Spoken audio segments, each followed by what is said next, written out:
poema y pasa algo, ocurre que viene el mal, la peste, una desgracia, los cretinos mascadores de chicle, orleadores de todo lo que crece, un yanqui hijo de puta, los cretinos mascadores de chicle, para ser más precisos a matarlas, un yanqui hijo de puta.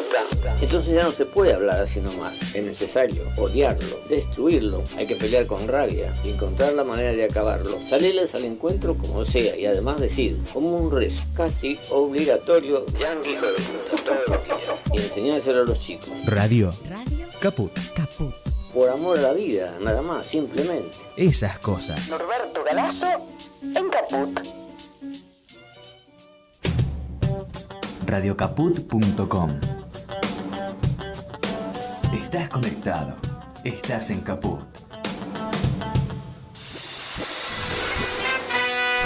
Bienvenidos a Memoria en Rojo, Amarillo y Morado, un programa de la ARMH Argentina con la conducción de Nadia Mallorquín y Gladys Avellaneda. Producción Nadia Mallorquín. Memoria en Rojo, Amarillo y Morado por Radio Caput.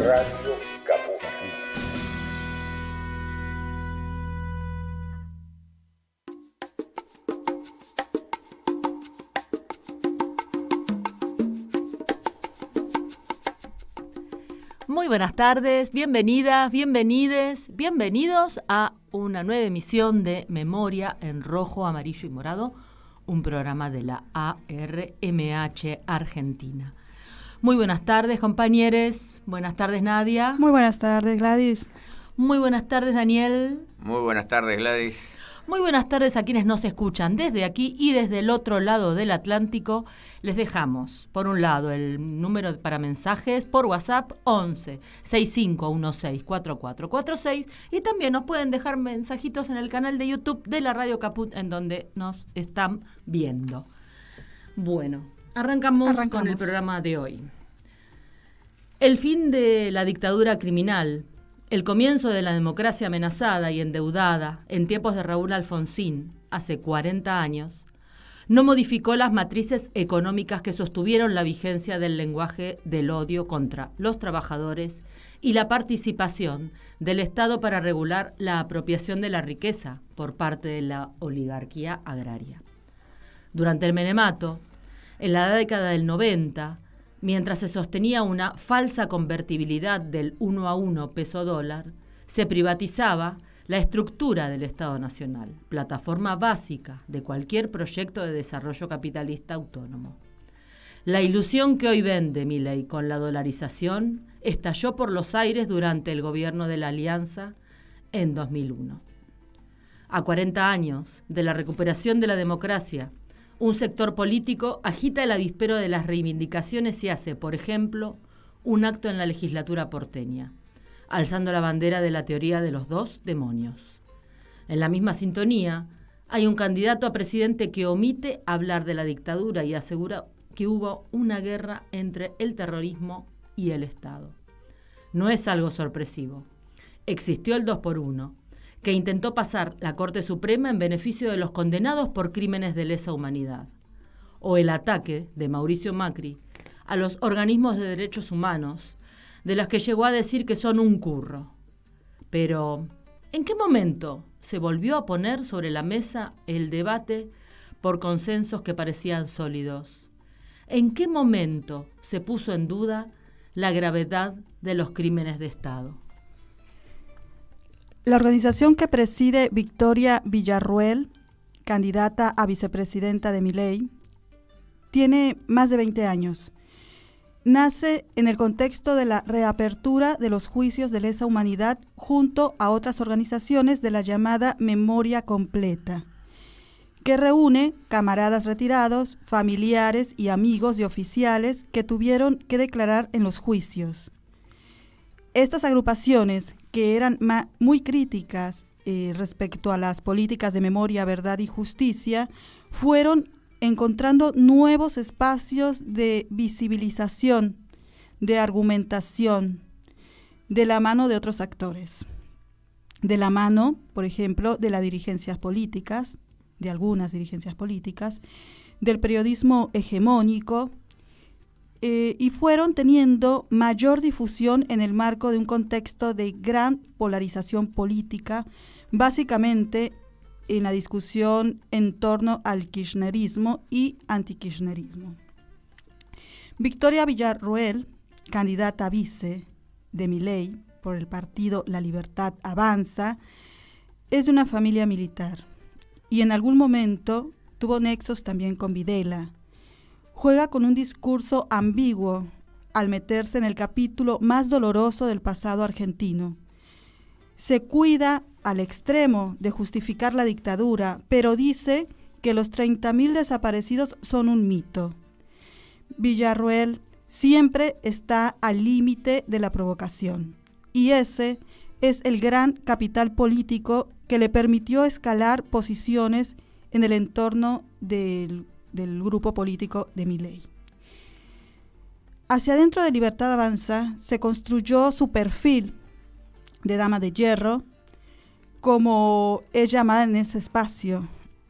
Puso sobre la mesa sus vínculos con Vox. La pregunta es la siguiente: ¿alcanza una ley que penalice los discursos que relativizan crímenes de lesa humanidad?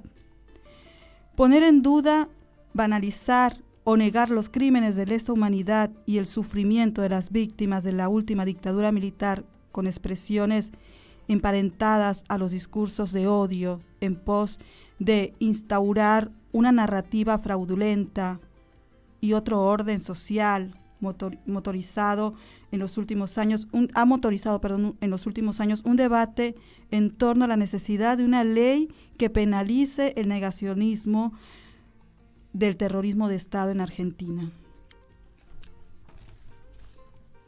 La idea, contenida en algunos proyectos parlamentarios, apuntaría a replicar normativas ya vigentes en otros países, que condenan a quienes niegan los crímenes cometidos durante el régimen nazi y la Segunda Guerra Mundial bajo el mando de Hitler. Alemania, Francia, Suiza, Austria, Bélgica, España, República Checa, Israel, Letonia y Liechtenstein tienen legislación que penaliza con matices a quienes justifiquen o aleguen el Holocausto.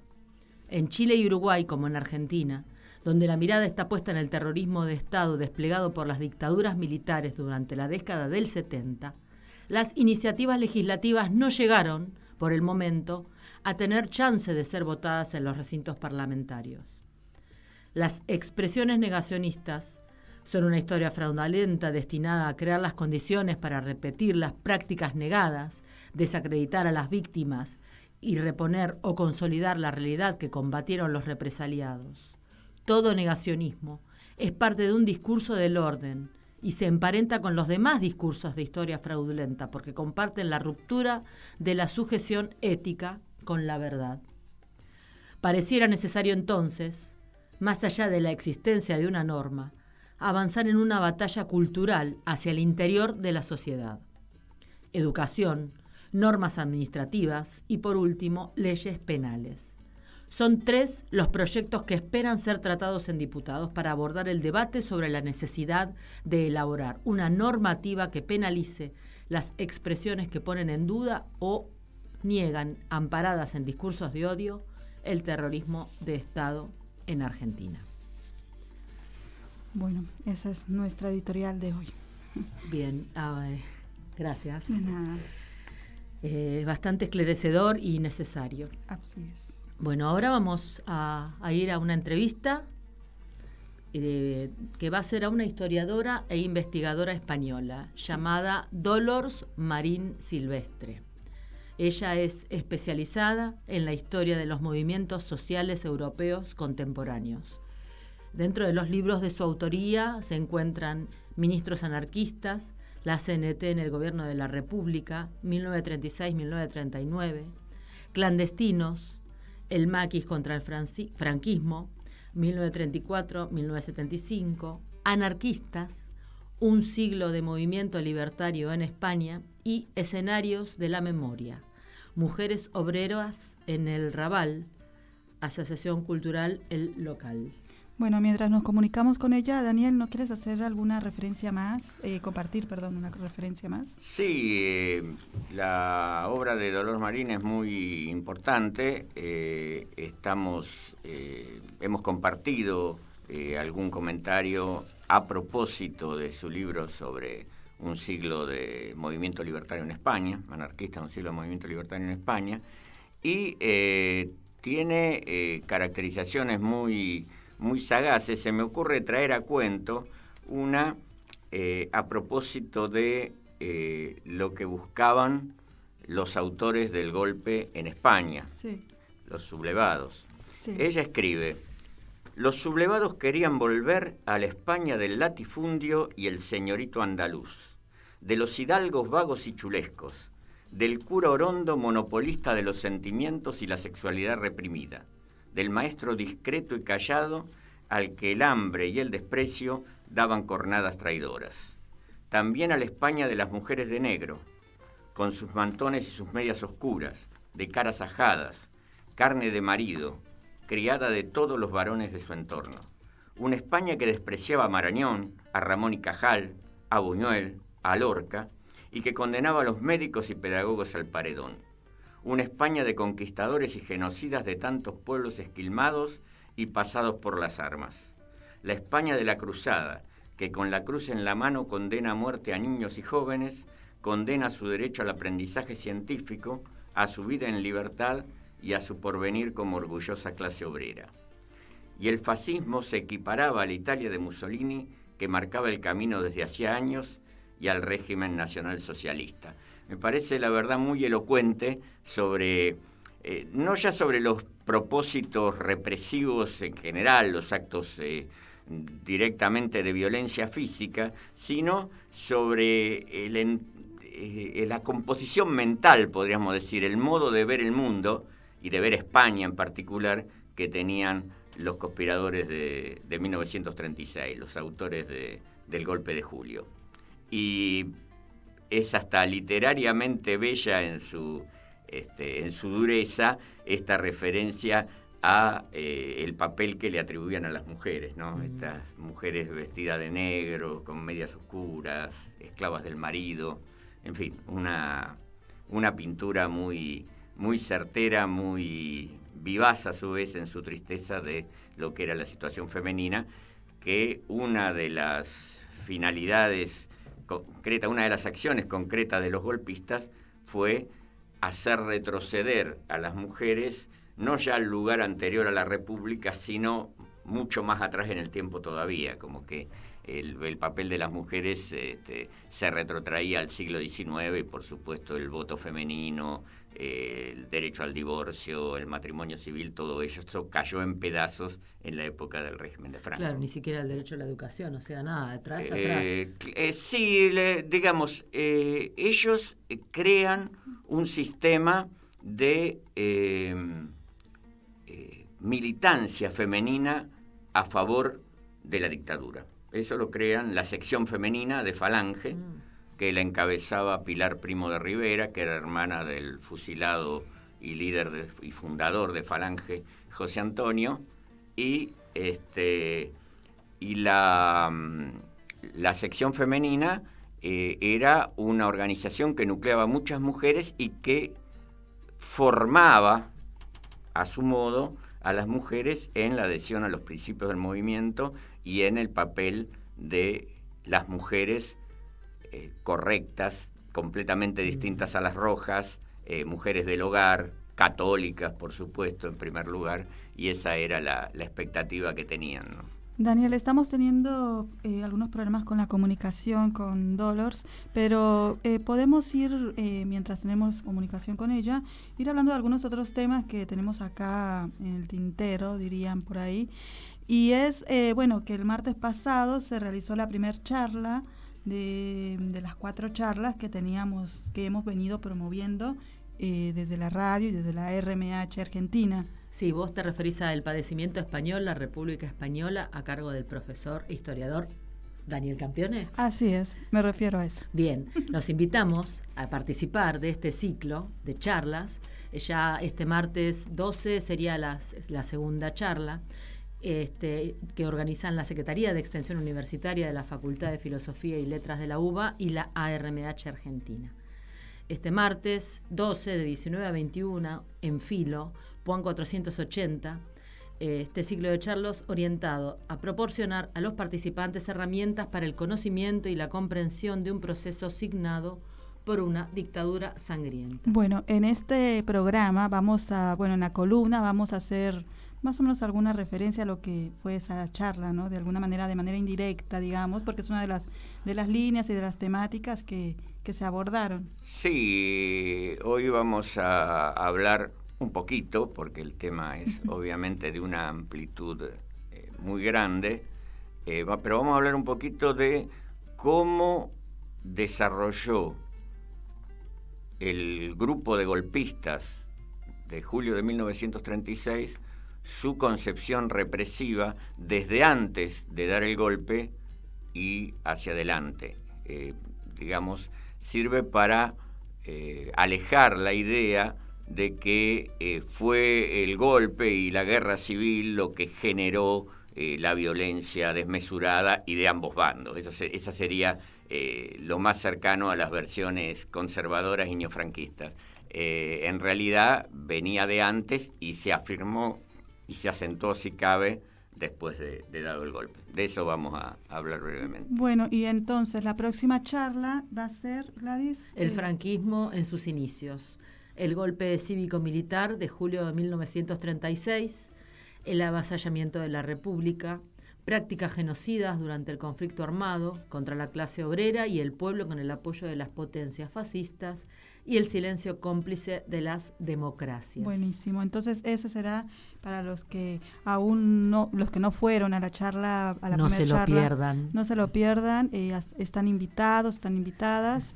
Es entonces, para que lo tengan presente, el martes, ¿en qué horario? De 19 a 21, Puan 480, este martes 12 de septiembre, segunda charla del ciclo. Faltaría el aula, ¿no? Aula 345. Aula 345, tercer piso. Muy bien. Gracias, Daniel. Y bueno, seguimos entonces, seguimos insistiendo con la comunicación con nuestra entrevistada, pero bueno, vamos a hacer algunos recordatorios. Por ejemplo, en esta semana que recién termina, el martes 5 de septiembre, se realizó una manifestación en la Puerta del Sol en Madrid, donde estuvieron en lo que llamaron la Ronda de la Dignidad. Estuvieron la Asociación de Bebés Robados junto al colectivo de Memoria Histórica y de Víctimas del Franquismo, exigiendo al Estado verdad y justicia. Y bueno, vamos a escuchar nuestro primer tema musical. Sí.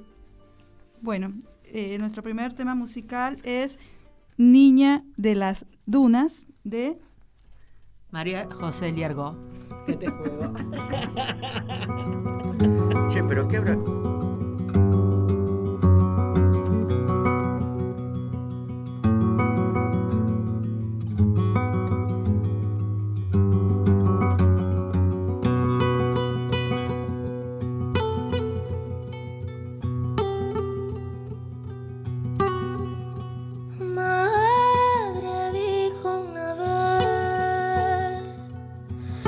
Naciste del cielo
Niña de la tuna,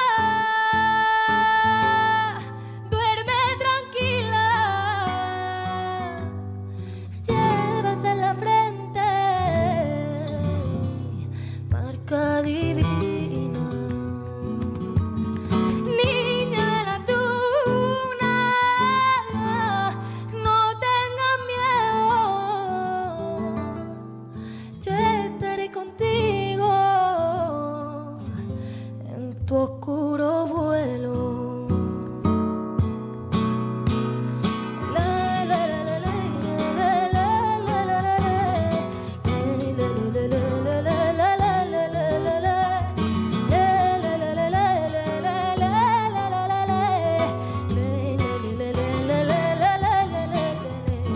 La luna se hizo cuchillo y en su pecho se clavó, manchando de rosa sangre su vestido de algodón.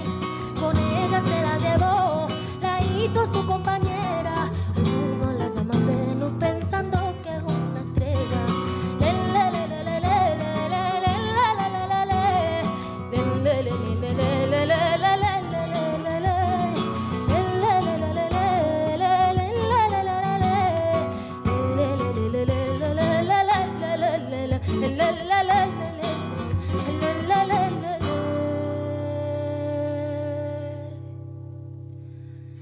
Niña de la duna, duerme tranquila. Llevas en la frente.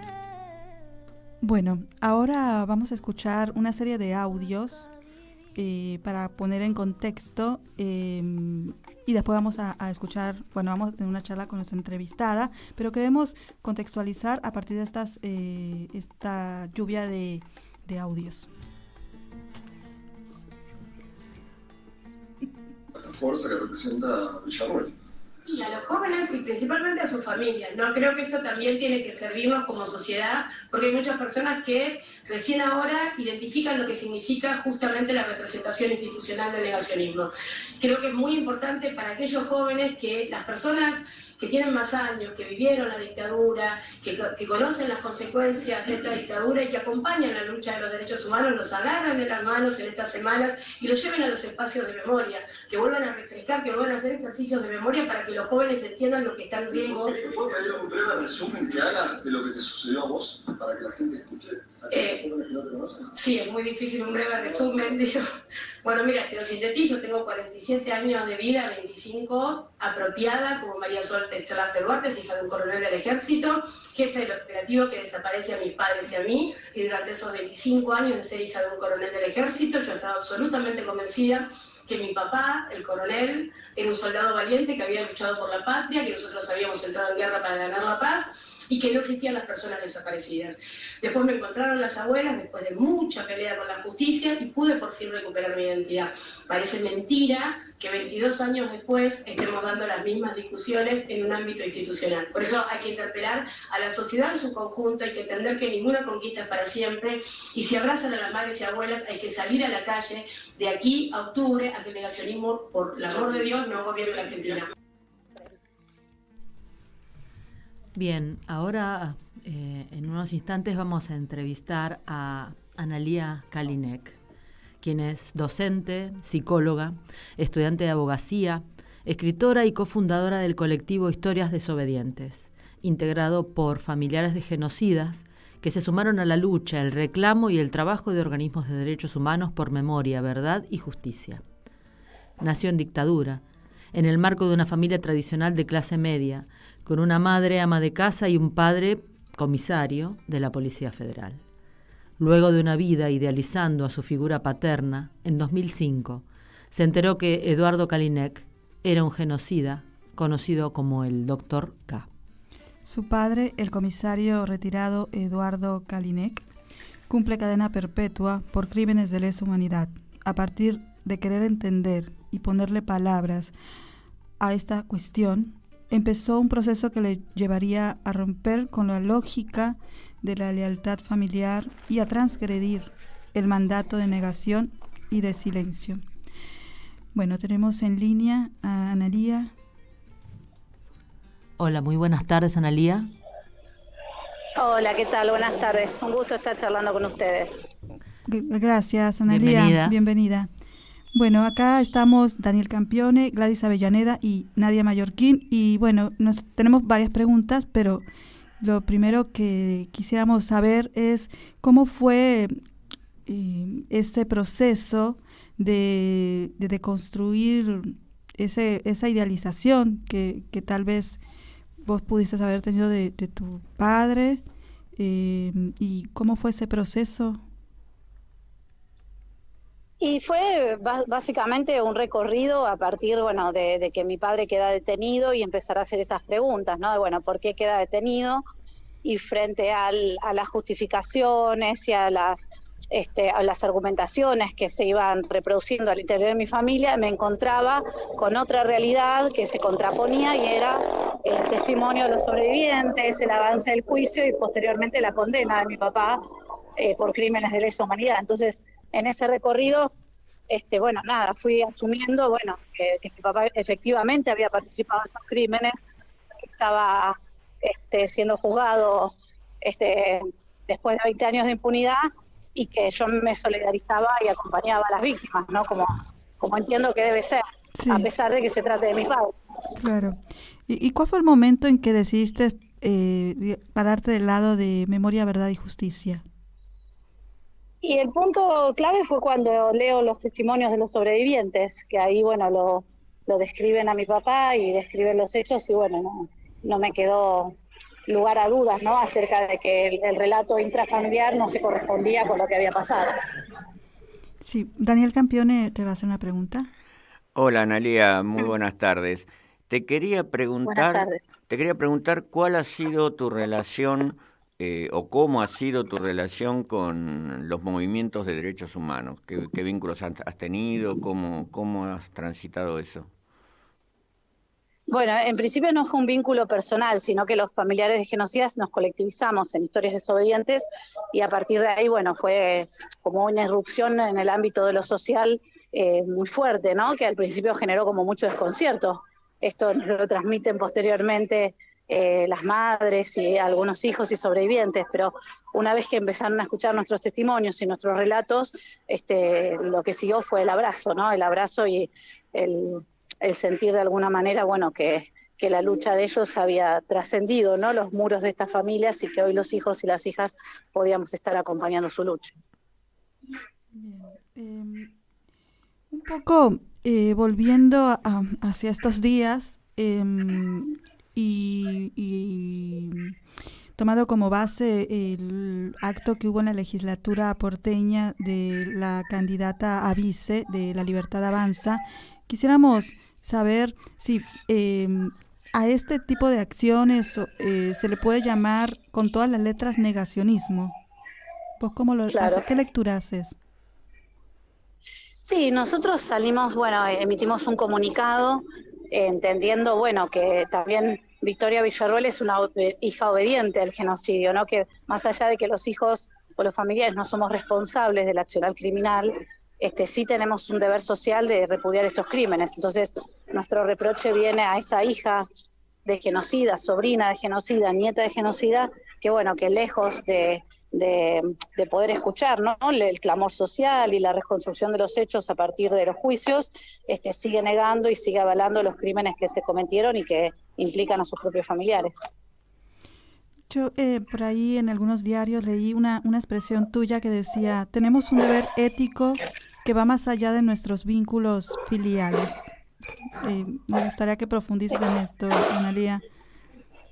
Exactamente, ese es el mensaje que nosotros decimos, que más allá del mandato social, ¿no?, que habla de tan fuertemente arraigado, ¿no?, de honrar al padre, de la sagrada familia, de lealtad familiar, de tal padre, tal hijo, ¿no?, de tal palo, tan astilla, nosotros decimos, que hay un mandato muy superior que es el respeto por los derechos humanos, ¿no? Entonces, en esa coyuntura entre dos mandatos, nosotros entendemos que los mandatos de silencio que imperan al interior de nuestras familias, los mandatos de lealtad familiar, los mandatos incluso ideológicos, ¿no?, que tienen que ver con una reivindicación de estos crímenes, una justificación en algunos casos, y cuando no una negación, como también mecanismo propio de estas lógicas genocidas.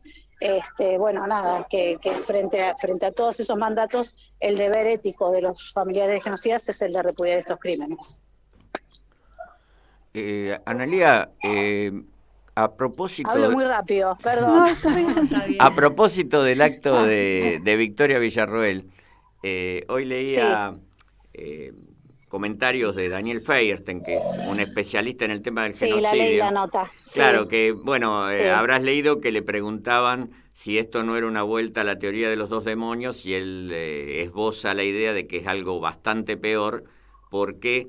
Exacto. Tiene visos de legitimación o de relegitimación de la dictadura. Querría saber tu opinión a raíz de esto. Es que en el fondo, digamos, personas como mi papá o las personas, digamos, que participaron activamente, y el relato que circula al interior de estas familias, ellos justifican sus crímenes. Ellos siguen pensando que defendían a la patria y que era necesario secuestrar y torturar personas, ¿no? Entonces, no me sorprende que, más allá de un primer momento de negar los hechos, frente a la contundencia irreversible, ¿no?, de los juicios y de lo que implica a nivel social haber conocido efectivamente lo que pasó en manos de instituciones del Estado, como son las Fuerzas Armadas y de Seguridad, el argumento ahora da un paso más y dice, bueno, no solo lo siguen negando igual como estrategia, pero más allá de que no pueden negar esos hechos, lo que intentan ahora es justificarlos. Por eso estos mecanismos tan sutiles, lo que hizo Victoria Villarroel, ¿no? Tomar el dolor de las víctimas de personas que han sido afectadas por eventuales hechos de las organizaciones insurgentes, que sí son reprochables también, pero que no pudieron ser juzgados porque el mismo aparato represor decidió secuestrar, torturar y desaparecer a los responsables. Busca equiparar ese dolor en una reactualización de los dos demonios, recargada, como dice Daniel Feierstein, que además intenta legitimizar esa violencia en manos del Estado. Entonces estamos como en una vuelta como muy superadora por parte de estos sectores que siguen dentro de esta lógica de pensamiento de que hay que eliminar al que piensa diferente, donde han profundizado sus argumentaciones y están, bueno, ahora representados con figuras como Victoria Villarroel, hoy candidata a vicepresidenta por La Libertad Avanza. Analía, una pregunta, una curiosidad en realidad. ¿Cuántos son ustedes, que forman parte de esa agrupación, de Historias Desobedientes? Bueno, Historias Desobedientes nace en el 2017, al principio éramos 5 mujeres y un varón, hoy ya somos más de un centenar de familiares de genocidas a lo largo y a lo ancho del país, no solamente hijas e hijos, como fue en un momento fundacional, sino que también se han sumado a este trabajo colectivo de pensar la implicancia de los familiares de los genocidas en la construcción de la memoria colectiva. Se han sumado nietos, nietas, sobrinos, hermanos de genocidas, que bueno, que también trasciende las fronteras. Hoy se ha constituido una historia de desobedientes en Chile, en Uruguay, en Paraguay, en El Salvador aparece una bisnieta desobediente también, que con sus 18 años, a partir de repensar su propia historia, empieza a hacer un cuestionamiento también familiar de su propio país. Y ahora en noviembre estoy viajando a España porque se está fundando una Historia de Desobedientes en España y hemos entrado también en vinculación con descendientes de nazis. Bueno, la verdad que nos has dejado impactados, porque está creciendo muchísimo y la verdad que es salud mental, es reparación histórica y eso, en esa línea estamos nosotros también. Bueno, en esa línea también lo entendemos en el colectivo, por eso nuestro afán, bueno, de agradecer estos espacios, de prestar nuestra voz y nuestros testimonios en cualquier lugar que se nos convoquen, porque entendemos que también hay dentro de lo que es el universo de los familiares de genocidas mucho trabajo por hacer, y bueno, si podemos ser punta de lanza y si podemos ser algún aporte también desde ese lugar, ahí estaremos en esta militancia y desde este lugar que nos toca, ¿no? Sí, bueno, la verdad que nos quedamos con estas palabras tuyas y con la consulta hacia vos de si en los próximos programas te podríamos invitar un día al piso, no sé si existe esa posibilidad, que nos encantaría, y bueno, muy agradecidas y agradecidos por haber habernos dado la oportunidad de compartir Dale. tu historia. ¿Sí? Dale. Gracias. Por mi parte, encantadísima. Sería cuestión de combinar horarios. Buenísimo. Muchísimas gracias. Muchas gracias, Analia. Un cariño. Un Un cariño. Gracias Cariño. a ustedes y un saludo a la audiencia también. Abrazos. Bueno, estuvimos hablando con Analia Kalinek, hija desobediente de un genocida, y la verdad que nos hemos quedado realmente impactados porque han hecho un gran trabajo de reparación histórica y de recuperación también de sueños, ¿no? Porque no es fácil también tomar conciencia y saber que en tu historia o en tu familia existe un vínculo con un genocida, con alguien que estuvo en un aparato represor y cómo salir de ahí si vos tomas conciencia, ¿no? Claudia, amarte a mí me parece socialmente muy significativo porque justamente frente a la persistencia de miradas que intentan, como decíamos hace un ratito, relegitimar a la dictadura o que dan su reinterpretación de los dos demonios, la llamada teoría de los años 1980, frente a eso, que haya familiares cercanos o miembros del núcleo familiar más estrecho inclusive de los genocidas que se pongan del lado de la defensa de los derechos humanos y del reclamo de condena a los represores, es muy importante, es un contrapeso poderoso a las visiones genocidas, progenocidas, negacionistas. Así es. Bueno, me gustaría que escuchemos algunos audios que teníamos por ahí para compartir y cerramos esta etapa, digamos, de la entrevista y me parece muy importante, Gladys, compartirlos. Sí, totalmente. La lluvia de audios. A la Junta, la carta de Walsh, carta abierta a la Junta. ¿Esto le parece que es reivindicar a la dictadura lo que está haciendo Victoria Villarroel en la legislatura porteña? A mí me parece totalmente eso, que reivindicar a la dictadura, qué sé yo, a los genocidas, darles un voto a favor a los genocidas. Eso en Alemania no pasa, viste que en Alemania hay una cosa que dice que si vas a hablar bien de los genocidas de ellos, Prohibido el negacionismo. prohibido. Y acá tendría que haber algo así. Muchas gracias. Javier Milei, a que sepan quién es la candidata a vicepresidenta Victoria Villarroel, una candidata que no solamente es hija de un genocida que estuvo en el operativo Independencia, su tío también genocida en el centro clandestino del Vesubio, sino que además ella defiende a los que violaron mujeres en los centros clandestinos, a los que robaron bebés, y no podemos tener a 40 años de democracia una vicepresidenta que no defienda los valores de la democracia. A la Junta, la carta de Walsh, carta abierta a la Junta. ¿Esto le parece que es reivindicar a la dictadura lo que está haciendo Victoria Villarroel en la legislatura porteña? A mí me parece totalmente eso, que reivindicar a la dictadura, qué sé yo, a los genocidas, darles un voto a favor a los genocidas. Eso en Alemania no pasa, viste que en Alemania hay una cosa que dice que... Bueno, estuvimos escuchando estos audios, los anteriores y estos, las voces de Victoria Montenegro y miembros de Hijos, integrantes de Hijos, y una manifestante el día martes, que fue toda esta movida del acto en la legislatura porteña. Bueno, y ahora vamos a continuar con la columna de Daniel Campeone. El ayer y hoy de la España sufriente. Historias, memorias y cultura en ambos lados del Atlántico.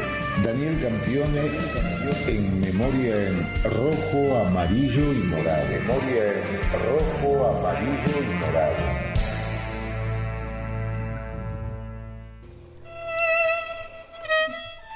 Muy bien, y ahora vamos a escuchar a nuestro docente, historiador, investigador y escritor Daniel Campeone en su columna titulada La conspiración que dio lugar al golpe de 1936 y los propósitos genocidas que evidenciaban algunos de sus dirigentes. En efecto, hablar de el golpe cívico-militar del 17-18 de julio de 1936 es hablar también del resultado de una prolongada conspiración, de años de dirigentes de la derecha española, en particular los sectores monárquicos llamados alfonsinos, que fueron los más activos, que estuvieron durante años buscando, por ejemplo, el apoyo del fascismo italiano y de Benito Mussolini, gestionando financiación, armamento, buscando los vínculos con los militares, por supuesto. Crearon un organismo militar golpista desde el comienzo, un político militar, la Unión, llamada Unión Militar Española, UME.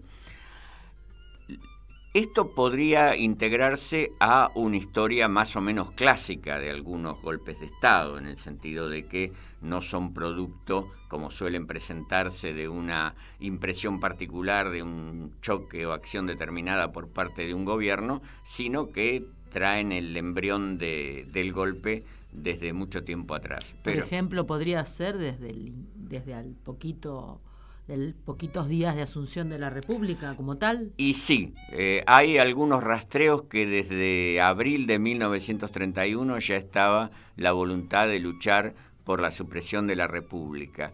Un tiempo después hubo un intento de golpe, agosto de 1932, encabezado por un destacadísimo general, héroe de la guerra de Marruecos, José Sanjurjo, que fue reprimido con cierta facilidad por las autoridades republicanas, pero nunca cesó esto. Hubo sí un sector de la derecha española, el partido de masas de la derecha española, el único de masas y muy específicamente católico, aunque todos eran católicos en el sentido genérico, la Confederación Española de Derechas Autónomas, SEDA, que llegaron a apostar a una vía más legalista con la misma finalidad de terminar con los propósitos de reforma social y la influencia de las fuerzas de izquierda en la República, pero no planteando un golpe de Estado cívico-militar como premisa inmediata de su accionar. O sea que hubo como intentos por un lado o por el otro, de alguna manera llegar a lo mismo.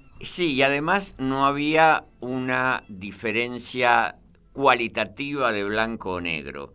El mismo líder de la SEDA, José María Gil Robles, llegó a decir en algún momento: el Parlamento se tendrá que someter y si no se somete lo suprimimos. Es decir, que al menos en la figura del autogolpe, que hoy lo llamaríamos, aparecía la perspectiva de terminar o suspender por tiempo indefinido el orden institucional republicano.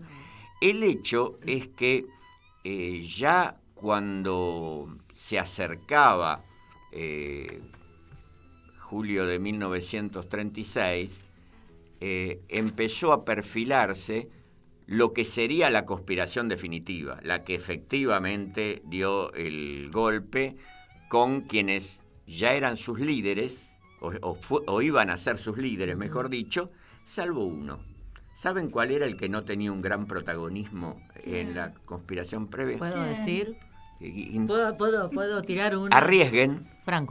Francisco Franco, efectivamente, que mantuvo una actitud prudente, sin sumarse abiertamente a la dirección de la conspiración. Él estaba en Canarias, esa lejanía geográfica favorecía ese papel, e incluso tuvo algún intento de diálogo con el presidente Manuel Azaña, presentándole denuncias y protestas, pero como separándose de una actitud golpista. El que comandaba sí la conspiración en el interior de España, porque el jefe del movimiento formalmente era José Sanjurjo, que estaba exiliado en Portugal. El que comandaba dentro de España y en definitiva dirigía la conspiración era el general Emilio Mola, un general de brigada muy resentido con la República porque había sido desplazado de un cargo importante que tenía al comienzo de la acción republicana. Y él comenzó como director del futuro alzamiento, ese cargo le daban, esa denominación más que cargo, director, empezó a emitir algunas instrucciones para el futuro golpe. Y es muy famosa, pero vale la pena leerlo para los que no la conozcan, el texto de una instrucción reservada o secreta de junio de 1936, un mes antes. Él dice así: se tendrá en cuenta que la acción ha de ser en extremo violenta para reducir lo antes posible al enemigo, que es fuerte y bien organizado. Desde luego serán encarcelados todos los directivos de los partidos políticos, sociedades o sindicatos no afectos al movimiento, aplicándoles castigos ejemplares a dichos individuos para estrangular los movimientos de rebeldía o huelgas.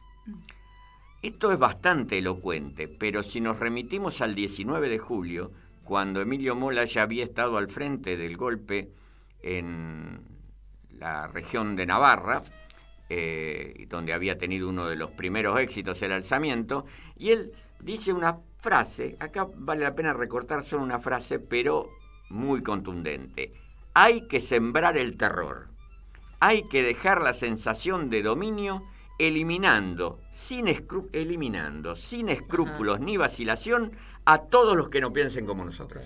¿Quiénes eran, además digo de lo que ellos consideraban los rebeldes y demás, quiénes eran? Los que había que eliminar, sí. Los mismos que había dado razón en la instrucción anterior, o en la instrucción, esta ya no es una instrucción, es decir, eliminar a quienes fueran dirigentes de cualquier tipo de organización social más o menos vinculada con la izquierda, o inclusive la masonería, claro, a la que se le asignaba un rol disolvente de la sociedad, y por extensión a todos aquellos que tuvieran algún tipo de implicación o que ejercieran algún tipo de resistencia, si fuera mínimo. Esa era la idea, eliminar, fíjate, Nadia, que dice a todos los que no piensen como nosotros. Eso es todos, de una vaguedad y una amplitud estremecedora. Pero tenemos declaraciones aún peores, no en este caso a cargo de Emilio Mola, sino del coronel Juan Yagüe, también héroe de la Guerra de Marruecos, un personaje bastante más joven, y que había protagonizado un gran hecho represivo que fue la matanza de Badajoz, en agosto de 1936, luego de la toma de esa ciudad extremeña.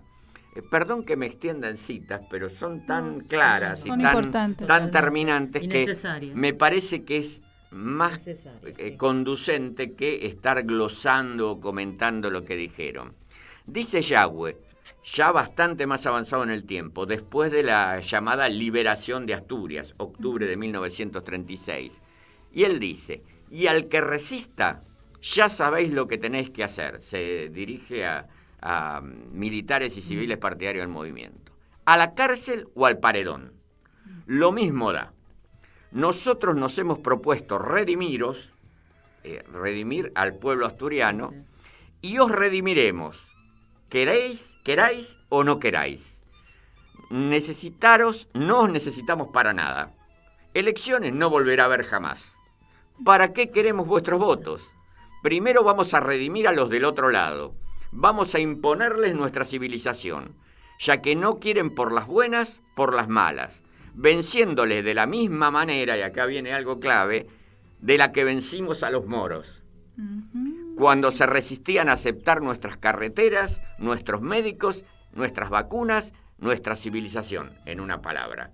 Claro. Es realmente de un nivel de radicalidad del planteo y además el menosprecio a todo lo que pudiera ser un mecanismo medianamente democrático, porque anuncia que no volverá a haber jamás elecciones, ¿no? En definitiva, el golpe tomó desde el comienzo la perspectiva del exterminio y la perspectiva de construir en España lo que ellos llamaban el nuevo Estado y una nueva España, que en realidad era bastante de la vieja España anterior a la República, pero consolidada, fecundada por este impulso de destrucción, de no dejar nada en pie de lo que había hecho la República, y más atrás, de no dejar nada en pie de la movilización y organización de los sindicatos, partidos políticos de izquierda y organizaciones populares de cualquier tipo. Entonces, esto lo digo porque no hay que decir querían volver atrás. No querían volver atrás, porque movimiento anarquista organizado en España había organizado y masivo había desde las primeras décadas del siglo XX. Lo mismo y más con respecto a los socialistas, y ellos no querían una España sin anarquistas, sin socialistas, sin masones. Sin autonomías. Sin autonomías de ningún tipo, volver al centralismo español más absoluto.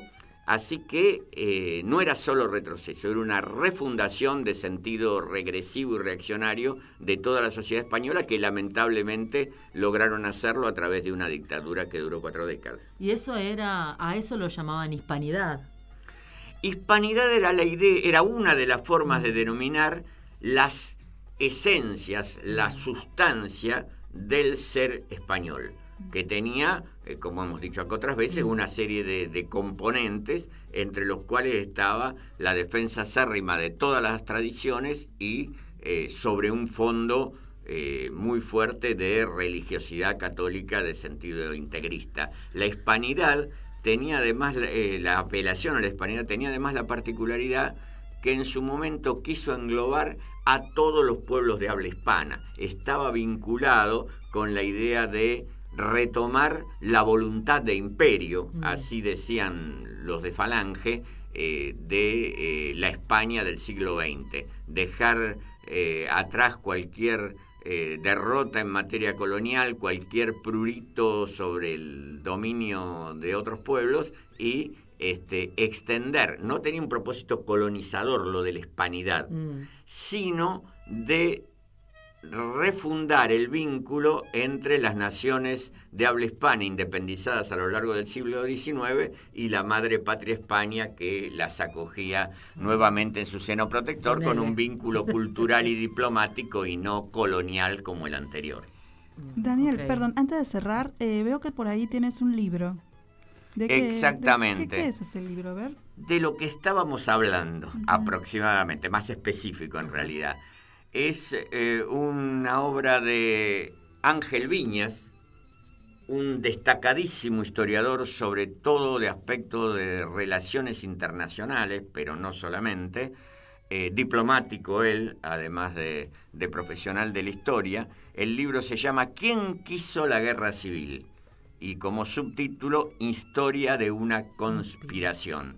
Y él, sobre todo, sigue la trayectoria, no solamente, pero en particular la trayectoria de esos monárquicos alfonsinos que yo mencioné al pasar, tratando de mostrar de que no se trataba de una cuestión solo de Falange o solo de los carlistas, los sectores que más habitualmente se los relaciona con ese golpe, sino mostrando que esos condes, marqueses y duques que alineados con Alfonso XIII, el ex monarca, y el propio monarca que estaba comprometido en la conspiración, Alfonso XIII, todos trabajaron con mucho ahínco y con gran despliegue de recursos en ir hacia un golpe y en particular en lograr el apoyo del fascismo italiano. Sería como ideólogos, financistas. Ideólogos, financistas y organizadores, junto con militares, del golpe. Viñas, que es un excelente buceador de archivos, hizo incluso trabajo en los archivos italianos para rastrear esta temprana relación. Era conocido esto, no es que Viñas lo saque de la galera, como quien dice, pero ha profundizado, ha aclarado muchos puntos y es en ese sentido un aporte sustancial al conocimiento de las fuentes del golpe del 18 de julio. Muy bien, gracias, Daniel. Bueno, estamos muy intensos hoy, ¿no? Sí, muy fuertes. Sí. Bueno, tenemos ahí unas efemérides para compartir con nuestros oyentes. ¿Vos empezás, Gladys? Bueno, el 1 de septiembre. El 1 de septiembre de 1936 murió en defensa de la República Pepita Laguarda Batet, con 17 años, quizás la más joven miliciana. Se escapó de su casa y en compañía de su novio, Juan López Carvajal, se alista en la columna Ascaso para morir luego en el frente de Huesca el primer día de combate. Pepita residía en el barrio obrero de Santa Eulalia Hospitalet de Llobregat, al sur oeste de Barcelona. Y es muy posible que militara en las Juventudes Libertarias, según el obituario publicado en el periódico Solidaridad Obrera. Ella se alistó en las milicias obreras en contra de la voluntad de su familia. Literalmente, Jaime Valius, firmante de la necrológica con información facilitada por el propio Juan López Carvajal, llega a decir que ella se escapa de su hogar. Pepita se alista después de los combates del 20 de julio en Barcelona y lo pone en su conocimiento al novio, que es también anarquista, tipógrafo, de 22 años de edad, que hizo lo propio. Ambos se inscribieron en el cuartel Miguel Bacunín de Pedralbes en el grupo 45, quinta centuria de la columna, que llevaba el nombre del malogrado anarquista Francisco Ascaso, que combatía en el frente de Aragón. Según el periódico, el 1 de septiembre, Pepita cayó mortalmente herida a las 5 de la madrugada en los alrededores de la ciudad aragonesa, después de haber permanecido unas horas en combates en puestos de avanzadilla. Su cuerpo moribundo fue conducido por sus compañeros hasta el puesto de la Cruz Roja. De ahí pasó al hospital de Vicien, donde se le prestaron las primeras curas de urgencia para ser trasladada al hospital de sangre de Granyén. Se le dispensaron todos los recursos de la ciencia médica del momento, pero la gravedad de la herida fue superior a las atenciones dispensadas. Expiró a las 9:30 de la mañana del mismo día. ¿Tenés otro efemérides? Sí, el 5 de septiembre es fusilado el capitán Manuel Patiño Porto. El capitán Patiño Porto nació en La Coruña el 16 de julio de 1893. Cursado el bachillerato, se preparó a ingresar en la Academia Militar de Toledo.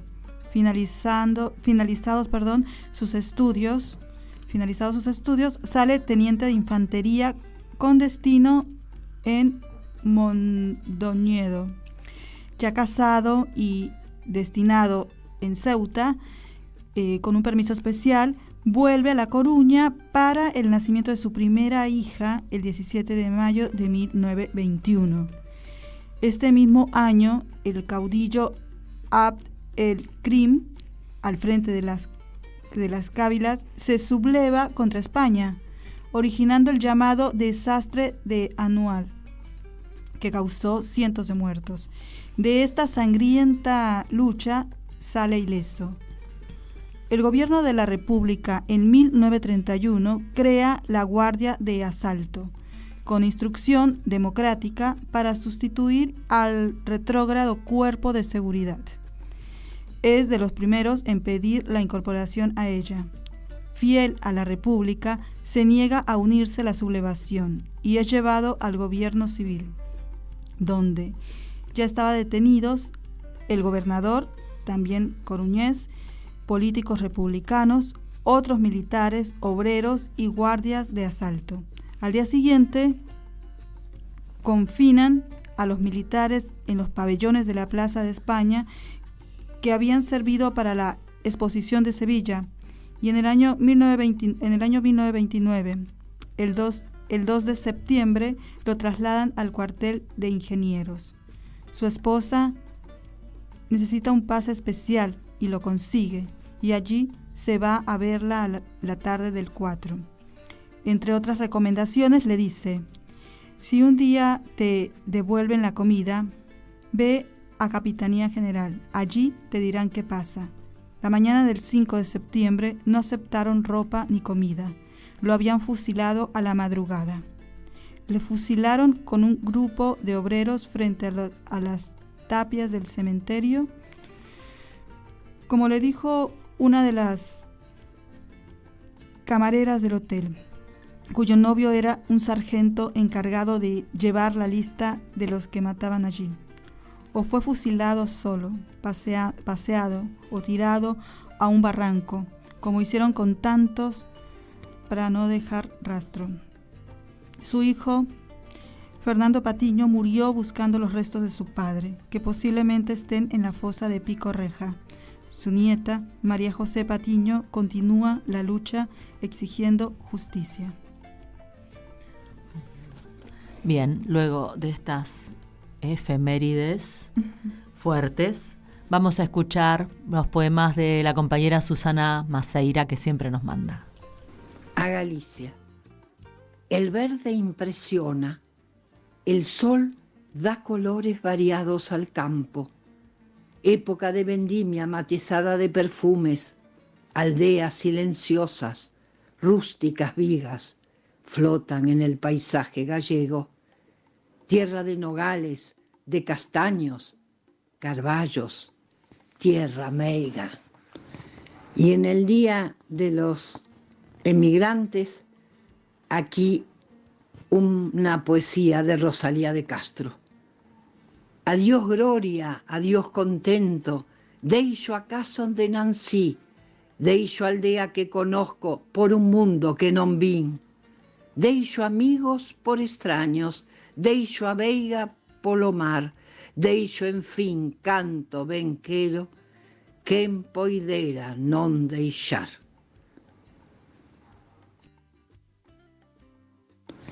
Y en el Día de los Emigrantes, aquí una poesía de Rosalía de Castro. Adiós gloria, adiós contento, deixo a casa onde nací, deixo a aldea que conozco por un mundo que non vin, deixo amigos por extraños, deixo a veiga polo mar, deixo en fin canto ben quero, quen poidera non deixar. Y muy bien, gracias Susana siempre por tus poemas.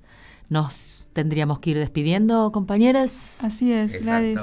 Bien, estuvimos en la conducción, Gladys Avellaneda, quien les habla, Nadia Mallorquín, Daniel Campione colaborando con nosotros, en la operación el Chino Román, las columnistas Adriana Fernández y también Daniel Campione y la tríada de las pedagogías, columnistas y corresponsales. Al otro lado del Atlántico, Juan Miguel Vaquero, Susana Falcón, Jorge Fonseca y Soledad Luque Delgado. En la producción, Nadia Mallorquín. Esto fue Memoria en Rojo, Amarillo y Morado, un programa de la ARMH Argentina. Nos despedimos con el segundo tema musical, que se llama A las Barricadas, interpretado por Anthem of the CNT. Salud y República.